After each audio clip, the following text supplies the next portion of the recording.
For nearly 2 decades, New York One anchor and reporter Cheryl Wills has dedicated her career to telling the stories of others. Now, she is telling her own story.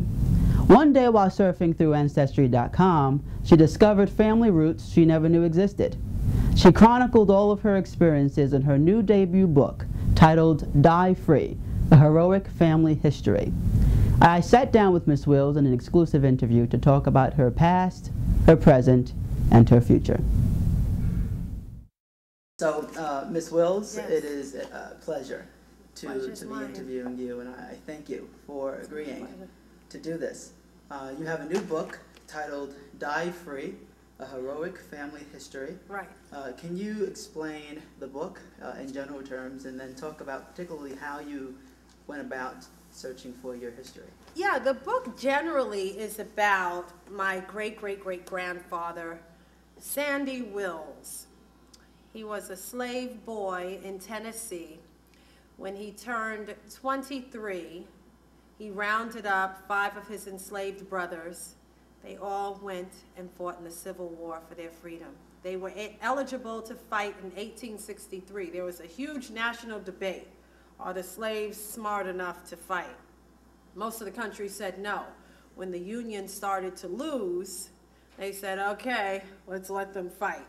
And I'm so proud that my great-great-great-grandfather was in that number, among the 200,000 United States colored troops. And of course they won, 1865. And the book is about that, and it's also through the eyes of my father's experience. My father died when he was 38, served during the Vietnam era, never knew that his great-great-grandfather fought in the Civil War. No one knew for 150 years, because when Sandy returned to the plantation, now as a sharecropper, no longer a slave, he didn't tell anybody, because the Confederate soldiers who lost, many of them became Klansmen. The Ku Klux Klan was born in Tennessee. So it was a story that until I logged on to Ancestry.com, no one knew about. Your father, you talk about him in your book and how he had a penchant for it, wanting to die young. Yeah. Talk about your father and the impact that he had. You know, I loved my father so much, and it was so painful for me as a young girl to see someone build himself up, you know, put himself through school, even in college with 5 children, join the fire department, become a Mason, distinguished Mason, all of these wonderful things, and then to watch him unravel. Because he didn't have a firm foundation, Roy, and sometimes this happens when you don't know your history. You think, all I see behind me are a couple of alcoholics. Well, really, he had a distinguished legacy that would have emboldened him had he known about Sandy, had he known about, you know, what happened during the Civil War. But my dad didn't know. So no matter how far he went in life, it was like he was a leaf blowing in the wind.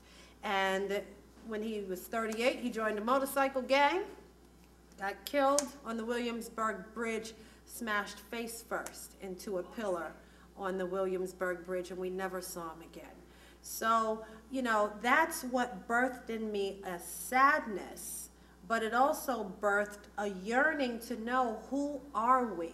Why did my dad do this? And how do we put his life in the proper context? He wasn't just a motorcycle guy who fought fires by day and ran around with his bummy friends at night. He was more than that. But sometimes when people die in a tragic situation, they become frozen in time. And I didn't like my father being frozen in his transgressions. I knew that there was an honorable thing about him. And sure enough, when I learned the story of Sandy Wills, I connected the dots. I said, aha, this was a man without a personal history. So when he lost his way and lost his footing, like so many of us do, my father was not at all unique. You know, so many people, men and women, lose their way when they get in their mid-30s and 40s. But now that I'm connecting the dots, I'm like, if he had known about this, he would have probably led a more honorable life. Talking about history, your son, who you affectionately call Johnny Boy, one night you tried to explain to him the history of his legacy. Do you think he understood what you were talking about? Not really. I would love to sit here and say, yes, Johnny knew exactly. But, you know, I'm going to be honest with you. My son is 13.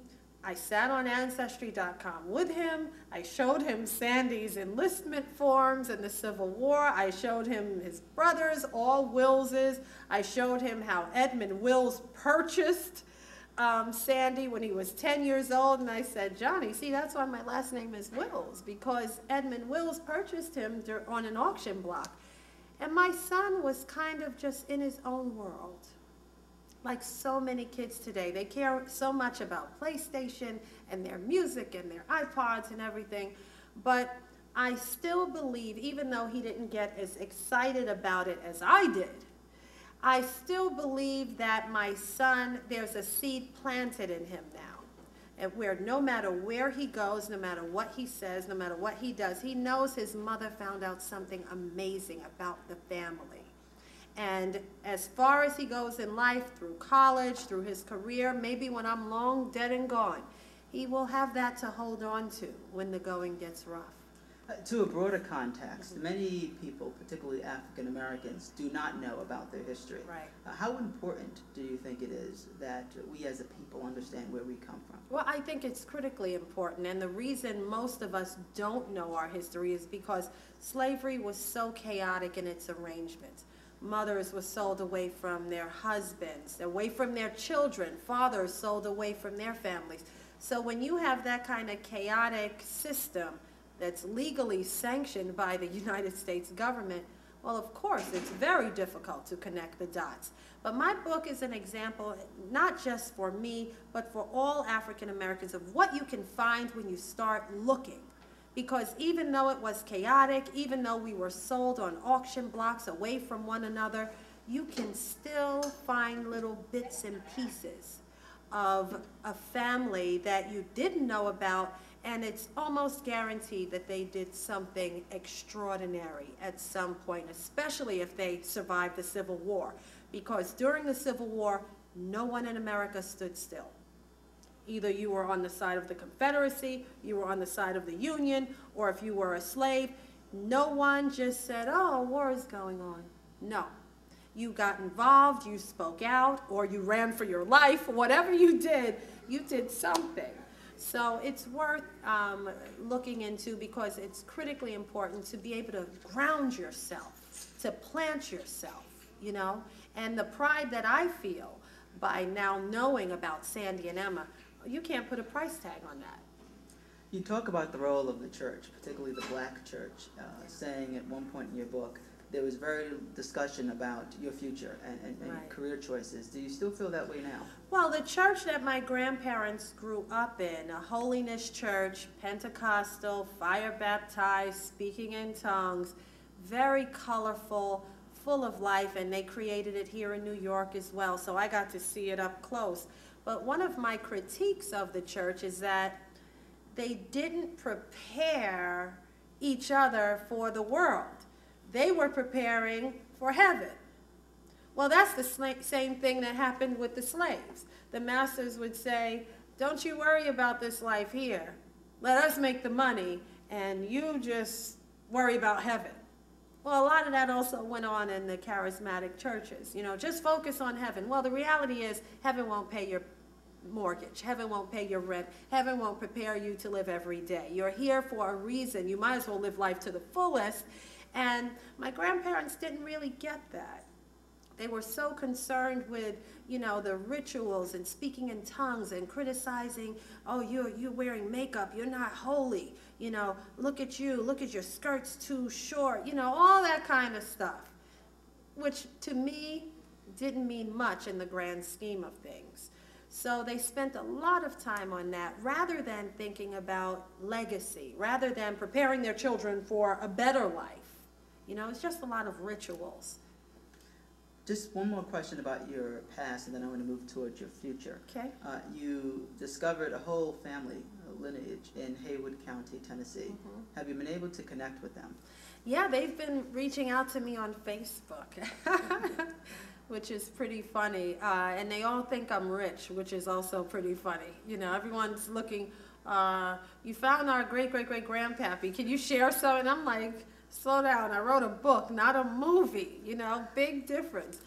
But it's nice to meet all of them. You know, Sandy and Emma, the two former house slaves who survived the Civil War, they had 9 children. And of course, all 9 of those children have had descendants, even along my line. So I'm finally getting to know a lot of them. And it's nice, you know, because we didn't know anything about, you know, my father's family at all. So it's nice to connect with the family. All Willses, by the way. Many people would recognize you as an anchor for New York One News. You talk in the book about a conversation you had with your father about what you wanted to be growing up. And you said, I believe to him at one point, is journalism what you call that? Right. Why did you want to become a journalist? It was a natural passion from when I was a young girl. I interviewed everyone in the family. Those were all, my grandma was my first interview when I was about 7, 8 years old. I would take a recorder, you know, the little tape recorder. I'm older than you. They probably don't have those now. But I would take a little tape recorder and ask her all about her life in the South. And she would tell me how much she hated Jim Crow. And I remember being so curious as to how she felt so threatened in her hometown that she had to run to Harlem. Like, that puzzled me. And she said, I had to get out of there or I would have killed them or they would have killed me, is what she specifically told me. And I interviewed my grandpa, Hardy, who served during World War I, if you could believe. And he lived a long time, and he told me all about that. So I was always, it was natural. And one of the things I was proud that I told my father when he would say to me, girl, what do you want to do with your life? I'd say, I want to be somebody who asks questions and reports stuff, you know, a kid. And he said, oh, you mean a journalist? And I said, oh, I didn't know it had a name. He was the first one that told me that what I did for fun was actually a profession. So I kind of feel like, thank God he was able to know, even before, because he died shortly after this. Thank God he was able to know that I was going to carry out my dream. At least I put it in his ear, you know what I mean? Do you remember your first professional job? Yeah, sure. It's at Channel 5 here in New York. And how was that experience? That was a great experience. You know, I was a news assistant, and back in those days, the prompter was not electronic. We had to rip the scripts for the anchors. And I can still remember doing that for John Rowland and Rosanna Scotto, and, you know, preparing them for the newscast and doing all the menial jobs while they had the really cool job. And I remember looking at them thinking, I hope I get to do that someday. Yeah. What advice would you give to aspiring journalists? Stay the course. Journalism can be treacherous. It's very competitive, famously so. And I would suggest to anyone that you stay in the profession. You will not make a lot of money your first job. It will be an insult to your intelligence, the money you make during your first job. But stay with it and be confident that you will make the money eventually because it's what you love to do. Learn to write. I tell people this all the time. Don't be in a rush to get on the anchor set. That is the easy part, Roy, sitting on the anchor set. Learn how to write. Learn the mechanics of writing news. It is unlike anything else in literature. Writing the news for television is a unique animal. So learn the nuts and bolts of news writing and learn how to interview people, learn how to pick sound bites. All of that you need to master before you sit on the anchor set. Because if you're on the anchor set and a building comes crashing down, they're not going to give you a script. They're not going to teach you how to interview people live. They're going to cue you in your IFB and say, in 5. And you better be ready to do everything that you've been trained to do. So, you know, there's a lot of preparation involved, but I do believe journalism is an honorable profession.